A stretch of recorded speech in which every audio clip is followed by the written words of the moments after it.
یہ میں نہیں کہہ رہا کہ وہ لینڈ گریبر ہے، یہ سرکاری دستاویزات کہہ رہی ہیں کہ وہ لینڈ گریبر ہے۔ اچھا، ایف آئی آرز بھی ہیں اس کے خلاف؟ جی جی، اس میں بے پناہ ایف آئی آر ہیں، کوئی 28-30 کے قریب ان پہ ایف آئی آریں ہیں، اس کے باوجود اندر جوکیو صاحب کے میڈل بنا کے گھر پہ رکھتے ہیں ایف آئی آرز؟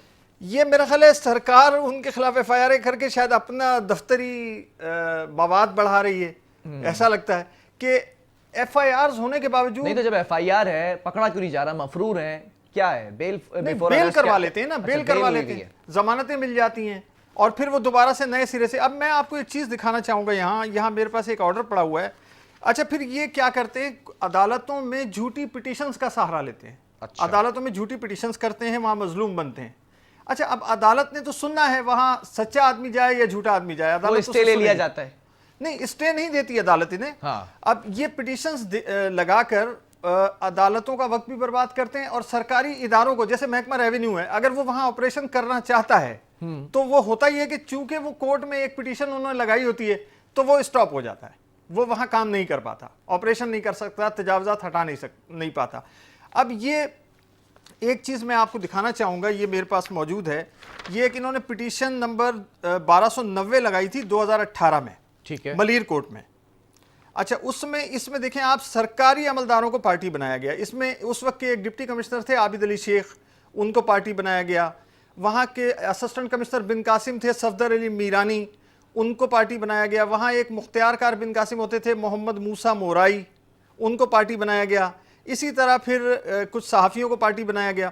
اب اس کی جب سماعت ہوئی عدالت میں، اے ڈی جے 4 ملیر محمد شفیع پیرزادہ صاحب کی عدالت نے اس کی سماعت کی تھی، اور یہ سماعت کے بعد معزز عدالت نے واضح طور پہ اپنی یہ پٹیشن ان کی ڈسمس بھی کی، اور اس کے علاوہ اس میں واضح طور پر یہ معزز عدالت نے یہ بتایا، اس میں آرڈر میں اپنے یہ کمنٹس دیے ہیں عدالت نے کہ یہ لینڈ گریبر ہیں، پٹیشنر لینڈ گریبر ہے۔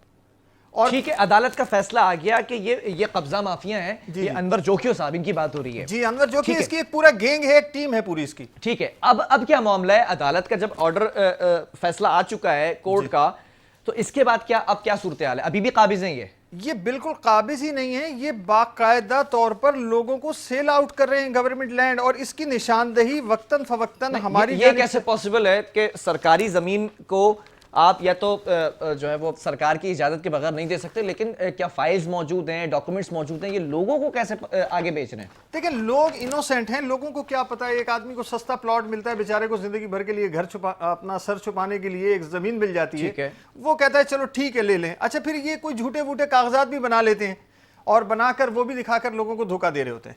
اچھا، اس میں ایک چیز دکھاؤں گا کہ انوسینٹس پیپل کو، نہیں تو یہ کاغذات جب ہوتے ہوں گے تو لوگ ویریفیکیشن کرانے تو جاتے ہوں گے، تو ویریفیکیشن ہو جاتی ہے۔ دیکھیں، ویریفیکیشن کون کرائے گا؟ ویریفیکیشن کے لیے سرکاری دفتر، ان کے رویے آپ کو معلوم ہے، سرکاری دفاتر میں جو لوگ تعینات ہیں، مختار کار اس کا پہلا ریسپانسبل ہوتا ہے، مختار کار ہے، اسسٹنٹ کمشنر ہے۔ تو کیا یہ بھی ملے ہوئے ہیں؟ نہیں، میں ملے ہوئے تو نہیں کہہ رہا، لیکن میں یہ کہوں گا کہ وہ تصدیق زبانی تو دے دیتے ہیں، لوگوں کو بتا دیتے ہیں۔ تو حکومت کو چاہیے جب کورٹ کا واضح فیصلہ آ چکا ہے تو اس کے بعد اس پوری زمین کے اوپر یا تو فورس کھڑی کی جائے یا پھر آرڈر جاری کر دیے جائیں کہ اس زمین کے اوپر کوئی بھی کام ہو یا کوئی بھی اس کے اوپر لین دین کا معاملہ ہو، اس کو چیک اینڈ بیلنس کیا جائے۔ جب ادارے کے پاس کسی بھی حوالے سے ڈاکومنٹس آئیں تو اس کو فوری بتایا جائے کہ اس زمین پر تو معاملہ پہلے ہی خراب ہو چکا ہے، آپ کیوں اس کو خرید رہے ہیں؟ ایسے کوئی کام نہیں کیا گیا؟ نہیں، ایسا کوئی کام نہیں کیا گیا، اور یہ آج ہماری گفتگو کرنے کی وجہ بھی تو یہی ہے نا کہ ایسا کوئی کام نہیں کیا گیا۔ ڈپٹی کمشنر ملیر ہیں، یہ ویسے پہلے تو مختلف اضلاع میں تعینات رہے ہیں مختلف عہدوں پر، لیکن جب سے یہ ڈپٹی کمشنر ملیر بنے ہیں اس وقت سے بھی ان کی مسلسل اور ان کی نشاندہی کی گئی ہے بہت سارے ایشوز کی۔ ڈپٹی کمشنر ملیر کی معلومات میں لایا گیا، وہاں کی دیگر انتظامیہ جو ہے اسسٹنٹ کمشنر ہو گئے ان کی معلومات میں لایا گیا، لیکن نو ریسپانس، نو رپلائی۔ غالباً ڈی آئی جی صاحب کی نالج میں بھی ہے یہ بات۔ دیکھیں، ڈی آئی جی ایسٹ زون نے باقاعدہ، یہ میں نے ابھی آپ سے عرض کی تھی کہ یہ جو انور جوکیو نامی آدمی اپنی گینگ کے ساتھ جھوٹی پٹیشنز لگاتا ہے کورٹ میں اور عدالتوں کو بھی گمراہ کرتا ہے۔ اس نے ایک کمپلین دی ڈی آئی جی آفس میں، ڈی آئی جی ایسٹ زون کو، تو ڈی آئی جی ایسٹ زون کی طرف سے یہ ایک لیٹر جاری ہوا، عامر فاروقی صاحب کے وقت کی بات ہے، جی ان کی طرف سے ایک یہ باقاعدہ لیٹر جاری ہوا جس میں اپلیکینٹ کو، جو درخواست دہندہ ہے، اسی کو گلٹی قرار دیا گیا، اور اسی میں کہا گیا کہ یہ تو خود ہیبیچول کرمنل ہے اور اس کے اپنے خلاف بے پناہ ایف آئی آریں درج ہیں. چلیں اب ساری باتیں ایک طرف، ساری ہم نے ڈپارٹمنٹل کارروائیوں کے حوالے سے بات کر لی. شکیل صاحب اس وقت میں ایک بات یہ پوچھنا چاہ رہا ہوں کہ اس کو کس کی سپورٹ حاصل ہے، کس کی سرپرستی ہے، سیاسی سرپرستی ہے یا پھر کوئی اور اس کے پیچھے بیٹھا ہوا ہے کہ یہ شخص انور جوکھیو جس طرح سے کام کر رہا ہے، عدالت اس کو قبضہ مافیا قرار دے چکی ہے، پولیس کا لیٹر آپ کے پاس موجود ہے، پولیس نے بھی گلٹی قرار دے دیا ہے، پھر شخص یہ کیسے بیٹھے ہوا ہے قابض ہے؟ سرپرستی کس اب کی ہے؟ یہ تو بہت بڑا سوالیہ نشان خود گورنمنٹ پہ ہے کہ اس کو سرپرستی کس کی اور گورنمنٹ خاموش کیوں ہے. گورنمنٹ سے مراد ڈپٹی کمشنر ملیر خاموش کیوں ہے؟ یہ کیوں نہیں بھگا رہے، لوگوں کو مزید لوٹنے کیوں دے رہے ہیں؟ اب میں آپ کو ایک چیز اور تھوڑی سی آپ کی بات سے ہی میں یہ ایک تھوڑا ڈسکس کرنا چاہوں گا. یہ دیکھیں یہ ایک صاحب ہیں جنہوں نے اس آدمی کے خلاف اس زمین کے مختلف پلاٹس خرید کر اس کو دھوکہ دیا گیا، اور اس آدمی نے یہ ڈپٹی کمشنر ملیر کو یہ کمپلین دی، باقاعدہ شکایت کی، اور اس شکایت اس نے کی ہے 2/3/2020 کو، یعنی کہ 2 مارچ 2020 کو یہ کمپلین کی گئی. اس 66 لاکھ روپے، یہ کہہ رہا ہے مجھ سے 66 لاکھ روپے لیے گئے.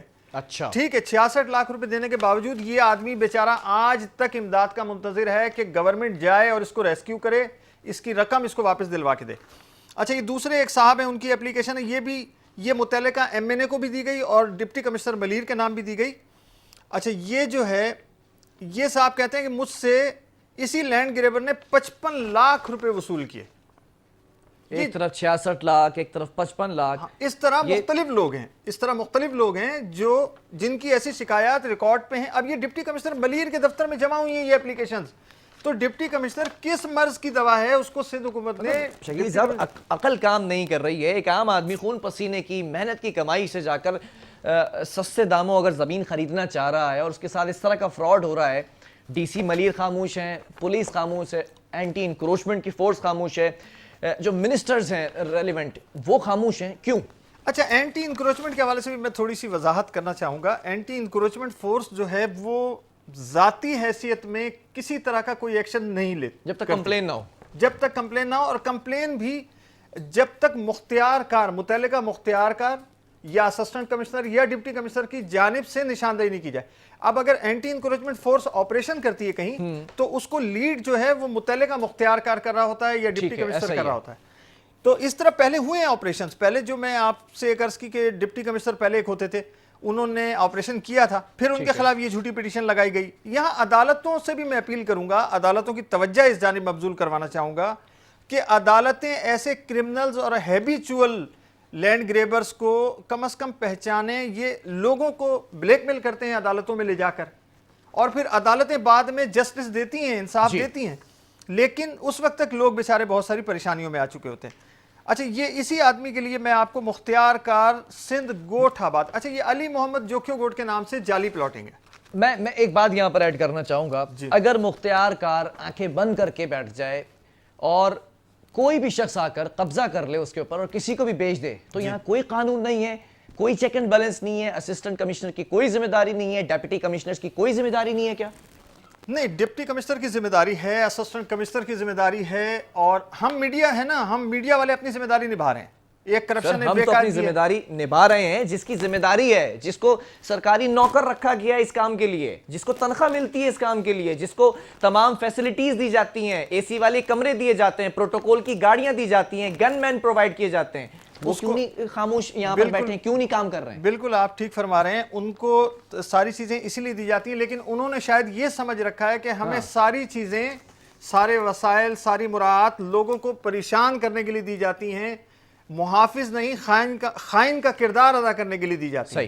کیونکہ 3 ارب روپے کوئی کم رقم نہیں ہوتی ہے. وہاں 4 کروڑ روپے، 4 سے 5 کروڑ روپے فی ایکڑ زمین کی قیمت ہے سرکاری. جب اتنا کچھ ہو رہا ہے شکیل صاحب، تو ڈی سی ملیر کے اوپر کوئی انکوائری نہیں ہو رہی، کوئی چیک اینڈ بیلنس کرنے والا نہیں ہے کیا ان کے اوپر؟ یا کسی کے چہیتے ہیں یہ بھی؟ نہیں، یہ ڈیفینیٹلی چہیتے ہیں. یہاں تو چہیتے نہ ہوں تو ڈپٹی کمشنر کیسے لگ سکتا ہے؟ کوئی یہاں پی این نہیں لگ سکتا کسی سرکاری محکمے میں. آپ کو سمجھ سکتے ہیں. تو یہاں ڈپٹی کمشنر پورے ضلع کا ایک ڈسٹرکٹ کلیکٹر بنایا جا رہا ہے، اس کو چیف ایگزیکٹو بنایا جا رہا ہے ایک ضلع کا. تو وہ ایسے تو نہیں بنایا جا سکتا. بہت شکریہ شکیل راجپوت صاحب، ہمارے ساتھ اس وقت موجود تھے اور نشاندہی کی جا رہی تھی. میڈیا بارہا نشاندہی کرتا ہے، اور آخر میں یہاں پر کچھ جو ہے وہ باتیں کرنا چاہوں گا، اس کے بعد پروگرام کا وقت ختم ہو چکا ہے. ڈیپٹی کمشنر ملیر کس کے چہیتے ہیں، کون سی سیاسی پارٹی ان کو لے کر آ کر بیٹھی ہوئی ہے، یہ آپ سب جانتے ہیں. لیکن اصل بات یہ کہ ان کے اوپر انکوائری کیوں نہیں کی جا رہی. اور دوسری طرف اگر یہ انور جوکیو صاحب کی میں بات کر لوں, صاحب بھی ہٹا دیں, انور جوکیو کی اگر میں بات کر لوں, تو یہ جس طرح سے قبضہ مافیا بنے بیٹھے ہوئے ہیں, ان کے اوپر کوئی ڈپارٹمنٹل کارروائی نہیں ہو رہی, ایف آئی آرز کٹتی ہیں, بیل لے لی جاتی ہے. اور اسی طرح کے اور بہت سے لینڈ گریبرز ہیں. سرجانی ٹاؤن کی بھی میں ایک اسٹوری بہت جلدی لے کر آپ کے سامنے آؤں گا, اور صرف سرجانی کی نہیں بلکہ اس کراچی شہر سے باہر بھی ایک دنیا ہے, وہاں پہ بھی لینڈ گریبرز بیٹھے ہوئے ہیں, وہاں پہ بھی کیا معاملات ہیں وہ بھی آپ کے سامنے لے کر آؤں گا. لیکن خدا را جو ڈپارٹمنٹس ہیں وہ اس پر کاروائیاں کریں. اگر کاروائیاں نہیں کریں گے تو آپ کے پروٹوکول کا, آپ کی تنخواہوں کا, آپ کے ٹھنڈے اے سی والے کمروں کا کیا فائدہ جس چیز کے لیے آپ تنخواہ لے رہے ہیں اور وہی کام نہیں کر رہے ہیں. پروگرام کا وقت ختم ہوا, آپ کے فیڈ بیک کا میں منتظر ہوں. آپ نے اپنا فیڈ بیک مجھ تک ضرور پہنچانا ہے. جب تک کے لیے بلال خان اور میری پوری ٹیم کو دیجیے اجازت. اللہ حافظ.